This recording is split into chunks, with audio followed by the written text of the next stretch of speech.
এ কি তুমি সকাল সকাল রান্নাঘরে কি করছো? আপনার ছেলে বেডটি চাইছে তাই বানাচ্ছি। যার চায়ের দরকার হবে সে নিজে এসে চা বানিয়ে খাবে, কাউকে অত বেডটি দিতে হবে না। আমি আজ পর্যন্ত কাউকে বেডটি দিলাম না, তুমি কি আবার নতুন নিয়ম চালু করছো নাকি? যাও যাও গিয়ে নিজের কাজ করো, বরকে অত লাই দিয়ে মাথায় তুলো না, বুঝলে? কি ব্যাপার, তখন থেকে খালি ঘর পরিষ্কার করে যাচ্ছ, কেউ আসবে না তো? এত ঘর পরিষ্কার করার কি আছে? ঘরটা কি তোমার? না মানে জন্মেছো এখানে? না না, আমিও জন্মাইনি, যারা জন্মেছে তারা ঘর পরিষ্কার করবে। নেবে আসো।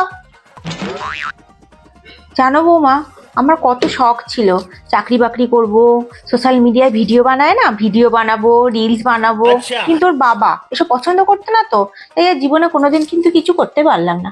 তুমি কিন্তু সব করবে, তোমার যা মন চায় তাই করবে, ভিডিও বানাবে, রিলস বানাবে, নাচ করবে, গান করবে, পার্টি করবে, চাকরি বাকরি করবে, তোমার যা মন চায় তাই করবে। আমার ফুল সাপোর্ট রয়েছে তোমার। মা দেখো, সুমি এই শর্ট ড্রেসটা পরে আমার সাথে বেরোবে বলছে। তো কি মাথায় এক হাতে ঘোমটা দিয়ে তোর সঙ্গে বেরোবে নাকি? তো তাও ঠিকঠাক জামা কাপড় পরেছে। আমি হলে তো বলতাম হট প্যান্ট পরতে। জীবনে তো মাকে কোনোদিন কোনো কিছু পরতে দিলি না বাপ বেটাই মিলে, এবার কি ওকে নিয়ে পড়েছিস?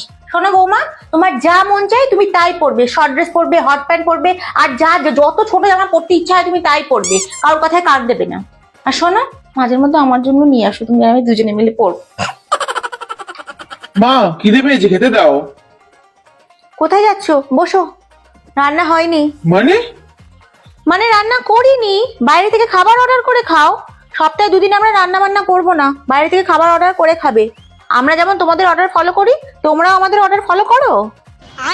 শোনো বৌমা, এতদিন তো আমি একা ছিলাম, তাই এদের সমস্ত অত্যাচার মুখ বুজে সহ্য করেছি, কোনো সঙ্গী ছিল না। এখন তো তুমি এসে গেছো, বেশি বেগরবাই করলে না, তুমি আমি দুজনে মিলে এদেরকে টাইট দেবো।